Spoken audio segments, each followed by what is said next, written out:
الو، السلام عليكم يا شيخ. وعليكم السلام ورحمة الله وبركاته. واش راكم يا شيخ؟ راكم ملاح؟ والله بخير والحمد لله. نعم. والله بارك الله فيك يا شيخ على الحصة هذه وفي آمين. أعمالك الطيبة. يا رب إن شاء الله. شيخ، عندي واحد المشكل نطرحه عليك يا شيخ، بصح جاوبني. قوله لي بسرعة لأن الوقت ضيق على الحصة، يعني نعم.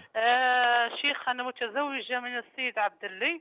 الزوج يا أختي تاعي علاه تذكري نفس سيد عبد الله؟ علاه؟ قولي أنا متزوجة وخلاص.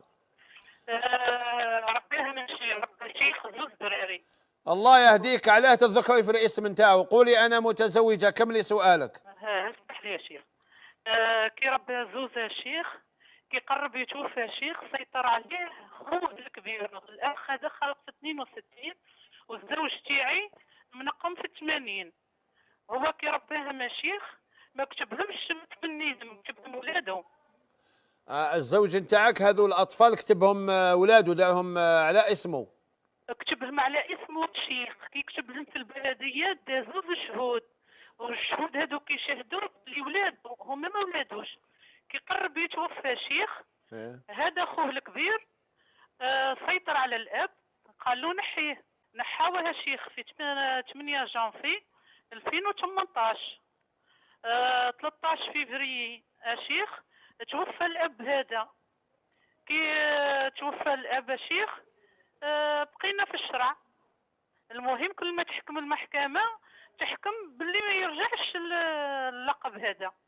الشيخ الاب هذا اللي رباهم راه كان يقول حرام على بالنا شيخ، حرام من الناحية الإسلامية، مي بصح شيخ حرام على واحد وحلال على واحد. هو الواجب ما يعني نقولوا زوجك أخطأ، ما كانش يعرف، راح جاب يتامى في باله وأحسن إليهم، ولا شك أنه أحسن إليهم، يعني عنده أجر كفالة اليتيم، ولكن لا يجوز ينسبهم إلى نسبه، ما يجوز ينسبهم، يتبناهم، يتكفل نعم، لا يتبنى. هو الواجب اليوم يعني تنحيهم من النسب هذا، يتنحيهم في زوج، ماشي واحد يخليوه واحد ينحيوه. يرحم والديك يا شيخ الحبيب. الواجب، ولما السنة دقيقة لما نحيوهم من النسب، ماشي معناتها نحيهم في الحياة يقعدوا يحسنون إليهم يكرمونهم، فقط ما يدوش اللقب تاع العائلة، لأن لقب العائلة ملكية خاصة، لا يجوز أن يعطى لغير الولد من الصلب. يقول عليه الصلاة والسلام: لعن الله من انتسب إلى غير أبيه. وهما راحوا المحكمة نحوا واحد وخلاو واحد، هكذاك تقولي. الشيخ نحاو واحد وخلاو واحد، تنحى الزوج علاه تاعي. يا أختي علاه؟ الشيخ هذا نهار حكموا الزوج تاعي قال له علاه بابا نحيتيني انا وخليتي خويا؟ قال له يا بني راني ما بين نارين، ما بين الزوجه وبين الاخ تاعك. لا هو حول درك ولا هو قوة يا إلا شيخ بالله. الزوج تاعي الام اللي رباته توفات في الدوميل ويت. هذه الزوجه الثانيه اللي زوج بها في الدوميل ناف. تسمى كانت المفاهمه ما بين الزوجه وما بين الاخ الاكبر هذا اللي هو خلص 62. اولا انا يعني زعفت عليك في البدايه، قلت لك على ذكرتي اسم رجلك، انا عن بالي راهو حي على قيد الحياه. والله يا شيخ الحبيب، تسمى من اسمعيني الضغوطات. اسمعيني، انا حسبت ابدا. بلي عن بالي زوجك راهو على قيد الحياه، وخفتي من بعد يسمع الحلقه ويغضب عليك، لذلك قلت لك علاه ذكرتيه. لا لا لا ولكن لا شيخ ولكن اسمح لي الآن أني فهمت أن يمكن ذكره. خليني أقول لك، الواجب على هذا الإنسان اللي راه مسمي على اسم غير أبيه، الواجب عليه هو أن يذهب إلى المحكمة ويسقط هذا النسب ويصحح النسب نتاعو، الواجب شيخ عليه إن كان يسمعنا. نعم. اسمح لي يا شيخ، نعمتك دايما. اب اللي ربى الزوج تاعي توفى في 2018. 13 فيفري. شوف يا شيخ فهمني مليح. نحاو الزوج تاعي ونحاوه غيابين، نحاوه 8 جانفي 2018. 13 فيفري يا شيخ 2018 توفى الشيخ هذا. يعني الشيخ هذا كان مريض، ما على بالوش خلا واش قاعد يدير يا يا شيخ. سيدتي، لا ما يهمناش وقت توفى ولا ولو على قيد الحياة. الواجب على هذا الإنسان اللي ماهوش من صلبه وقد ألحق به، الواجب عليه يروح للمحكمة ويصلح النسب، ينحي روحه، هو الواجب عليه بلا ما يديروها هما. هو الواجب عليه، يعني الواجب يقدم بلاغ باللي راهم الحقوني بنسب فلان وانا مانيش الولد نتاعو، ويستصدر وثيقه من المحكمه انه ليس ولدا له، لان حرام عليه. لعن الله، كيف شنو اللعنه؟ لعن الله من انتسب الى غير ابيه، واللعنه هي الطرد من رحمه الله. اذا كان يسمعنا هذا الرجل عليه ان يسارع الى تصحيح نسبه. شكرا يا اختي. شكرا. شكرا يا أختي، شكرا. هذه المسائل لا يجوز السكوت عليها. أيما إنسان يكتشف باللي راهم تبناوه، الواجب عليه هو قبل غيره، قبل غيره الواجب عليه هو يروح يردها كفالة فقط. لعن الله من انتسب إلى غير أبيه. لعن الله يعني مطرود من رحمة الله. هاي مصيبة كبيرة. والسلام عليكم ورحمة الله وبركاته.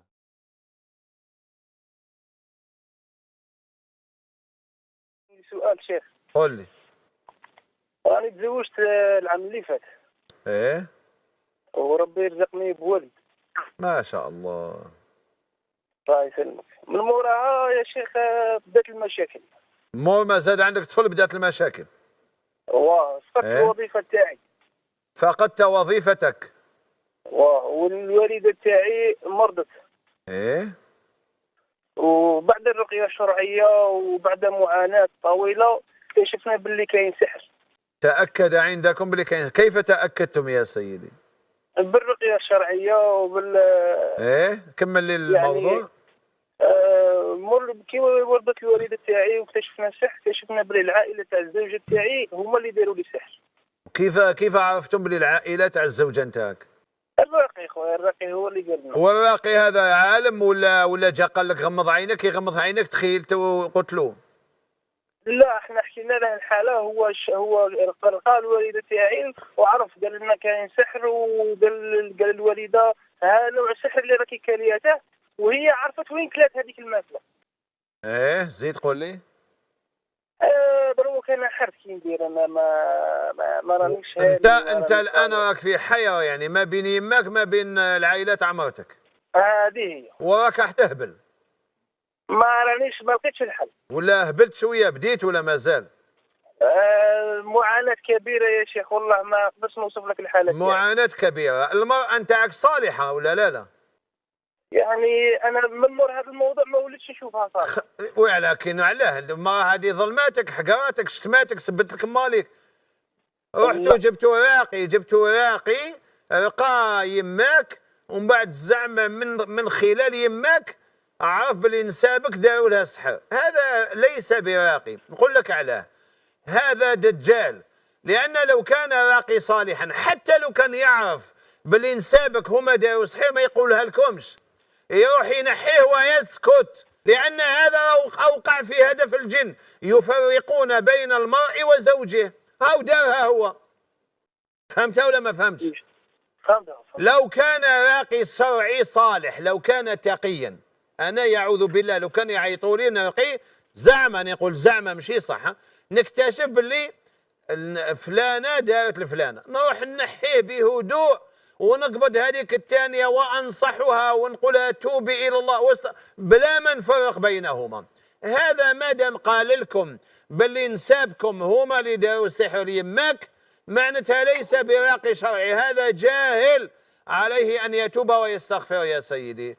الزوجة تاعك لا تطلقها، لأن هذه شبهات، قاع مبنية على شبهات، ولا تظلمها. راك ما قلت والو على مرتك لا بأس بها، ما سحرتكم ما والو. وهذا السحر المأكول، هذايا السحر المأكول، هذا يعرفوه العلماء، ماشي واحد برك هكذا وقال فلانة دارت لكم. لا يا سيدي، أنت تطلب النصيحة نتاعي يعني. من فضلك. أنت تطلب نصيحتي في ماذا يعني؟ وماذا تفعل؟ ماذا أفعل؟ لا تفعل شيء. حافظ على زوجتك، حافظ على العلاقة تاعك بنسابك، حافظ على الطاعة نتاعك لأمك. يماك هي تقول لك طلق المرأة ولا ما تقول لك؟ لا ما قالتليش. ما قالتلكش يماك؟ خلاص الحمد لله. يماك برات من السحر ولا لا؟ شوية. اكو تقولوا باللي جا راقي وعالجها وراهي تتحسن. خلاص خليها تتحسن إن شاء الله. ولا تطلق زوجتك يا سيدي، ما كاش حاجة تدعو إلى هذا، هذه شبهات، وهذا راقي جاهل، هذا راقي جاهل. ربي يهدر على السحرة أنهم يفرقون بين المرء وزوجه، هاو جاء هو راح يفرق بين المرء وزوجه. شكرا يا سيدي، شكرا.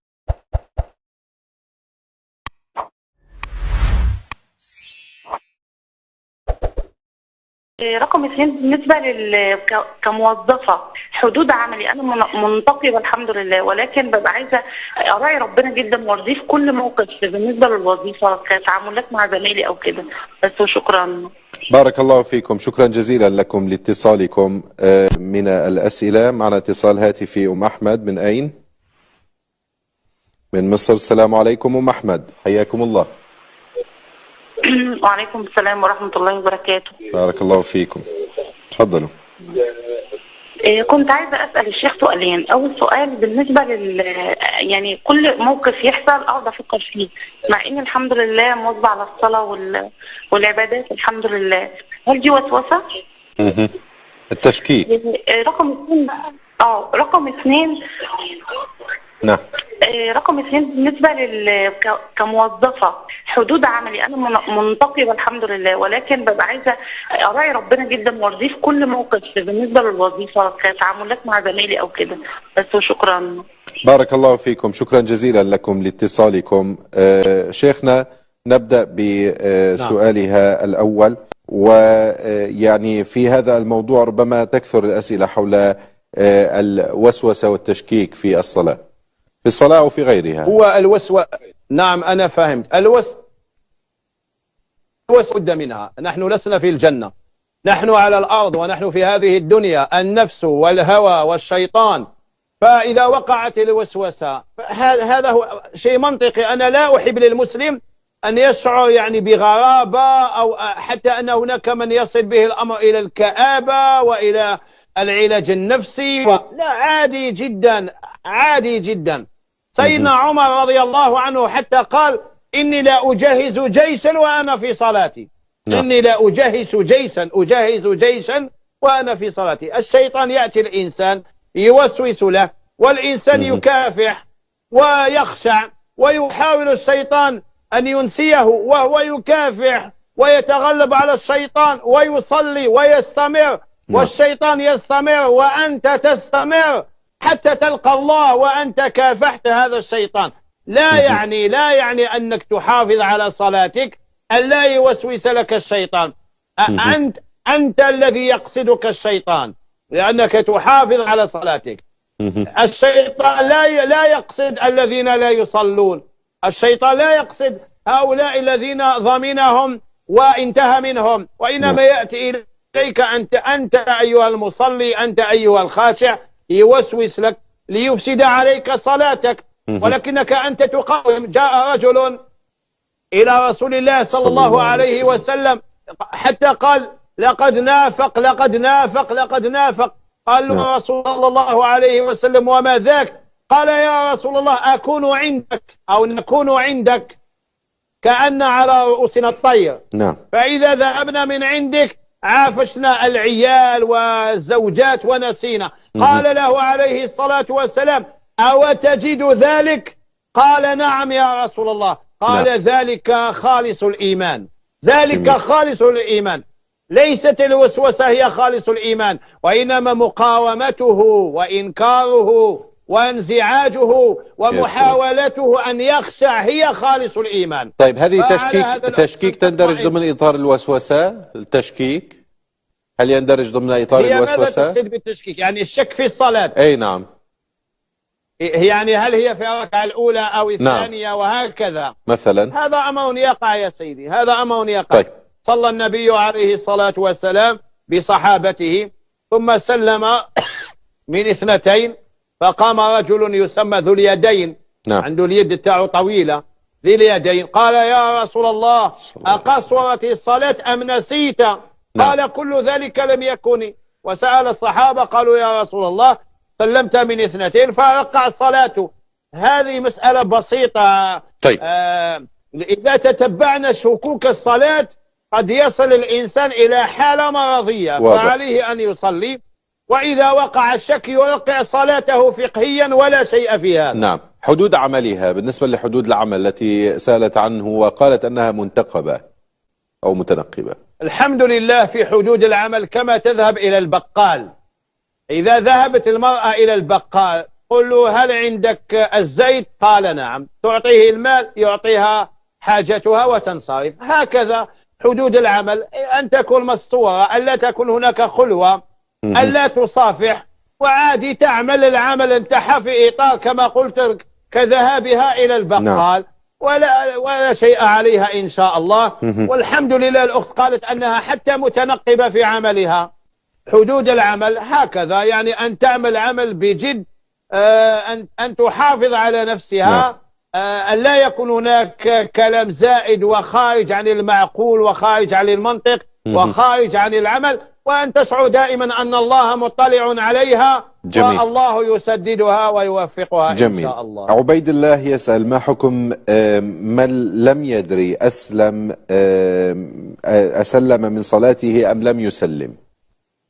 إذا شك الإنسان في السلام وكان قريبا، إذا شك في السلام وكان قريبا جلس وسلم وسجد بعد السلام، ربما للزيادة، لعل هذا السلام كان زائدا. نعم. إذا كان قريبا. أما إذا بعد الحال وطال الحال وانتهى من المعقبات فصلاته تبطل، لأن السلام من أركان الصلاة وفرائضها، فعليه أن يعيدها. نعم. كيف نعرف الطول والقرب؟ قال العلماء إذا بقي في مكانه ولم ينتهي من المعقبات. إذا لم يخرج من المسجد وكان المسجد صغيرا، يعني لأن هناك مساجد يعني كبيرة جدا قد لا يخرج الإنسان من المسجد إلا بعد قدوم صلاة جديدة. نعم. فإذا كان الأمر قريب يجلس ويسلم ويسجد بعد السلام. جميل. إذا بعد وطال الحال يعيد الصلاة، لأن السلام من أركان الصلاة. جميل جدا. معنا اتصال هاتفي عبد الرحيم من الجزائر. السلام عليكم ورحمة الله وبركاته. وعليكم السلام ورحمة الله وبركاته. سيدي، أهلا ومرحبا. تحياتي لك وتحياتي لشيخنا الفاضل الشيخ حياكم الله. على ما يقدم من نصائح وإرشادات. آمين. نرجو منه الدعاء لأهل الجزائر وللمسلمين جميعا. ونقول للشيخ شمس الدين الجزائري وهو أعلم بحالنا أن الحال في الجزائر يعني في حال الجفاف، فنرجو منه يعني تبسيط يعني منح الغيث من السماء. تبسيط ماذا؟ تقطع الصوت أخي. يعني الأمطار، يعني أسباب نعم. منع الغيث، أسباب منع الغيث. نعم. وهو يعني أسباب يعني منع الغيث نازل من السماء. نرجو من فضيلة الشيخ توضيح لجميع المسلمين حتى الله سبحانه وتعالى يريدنا أن يسقي غيثا مغيثا يا رب. آمين آمين. نسأل الله سبحانه وتعالى أن يغيثكم غيثا مغيثا. بارك الله فيكم، شكرا جزيلا لكم شيخنا. وكما هو معلوم يعني عندكم ونحن نتابعه كذلك الأمر، منذ أسبوع هناك صلاة للاستسقاء حصلت على ما أذكر في 19,000 مسجد في الجزائر. إن كنت مخطئ فأرجو أن تصحح لي، أنا قرأت الخبر وكنت أتابعه. ماذا عن هذه النقطة التي تفضل بها الأخ عبد الرحيم؟ والله الحمد لله، يعني الناس صلوا صلاة الاستسقاء والحمد لله جاءت الأمطار، وفي كثير من الأماكن وكثير من الولايات جاءت الأمطار والحمد لله. ولكن نحن لا نكتفي بهذا، لأن صلاة الاستسقاء كي تكون مقبولة وكي تكون نافعة لابد لها من التوبة، لابد لها من التوبة ومن الصيام، وأن يتخلى الناس عن الكبائر وعن المحرمات وأن يعودوا إلى الله. التوبة يعني كل من كان يرتكب محرما عليه أن يتوقف ويرجع إلى الله ويندم على ما فعل، ونذهب ونصلي. الإمام ابن القاسم في زمانه صلوا حوالي 23 يوما. نعم. 23 يوما فأغاثهم الله. يعني إذا صلينا ولم يأتي المطر نعود إلى الصلاة ونعود إلى الصلاة ونبقى كما يبقى الإنسان أمام الباب حتى يفتح له. نحن نقف بين يدي الله خاشعين باكين تائبين نادمين، نسأل الله الغيث، نسأله الغيث اليوم وغدا وبعد غد. الله جل جلاله رحيم بعباده. إذا من شروط صحة صلاة الاستسقاء أن يتوب الناس التوبة العامة، وأن يقبلوا على الله. ثم لولا أنت تعرف، لولا صبيان رضع ودواب رتع وشيوخ ركع لصب عليكم البلاء صبا. فالأطفال نطلب منهم الدعاء، الشيوخ الكبار، أهل الصلاح والتقوى، أهل العلم، المسلمون في كل مكان يغيثون بعضهم البعض بالدعاء. جميل. وهكذا إن شاء الله يستجيب الله لهذه الأمة إن شاء الله. جميل.